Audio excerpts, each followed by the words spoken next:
Hamster token কিভাবে sell দিবেন চলুন দেখে আসা যাক। আমরা সর্বপ্রথম বাইন্যান্সে চলে যাব। বাইন্যান্সে যাওয়ার পরে তারপরে আমরা এখান থেকে ট্রেড অপশানে যাব। ট্রেড অপশানে যাওয়ার পরে তারপরে আমরা এখান থেকে সেল অপশানে যাব। তো সেল অপশানে যাওয়ার পরে উপরে এই আইকনে ক্লিক দিয়ে আমরা এখানে সার্চ করব হামস্টার। তো হামস্টার আমরা প্রথমটা হামস্টার ইউএসডিটি সিলেক্ট করে নিব।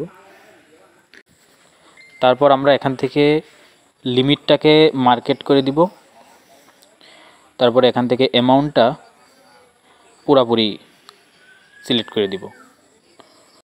এখন একটাই কথা যে আমাদের একটু একটা জিনিস লক্ষ্য রাখতে হবে যে মার্কেট কিন্তু উঠানামা করতেছে, এই কয়েনের ভ্যালু অনেক সময় বাড়তেছে, অনেক সময় কমতেছে।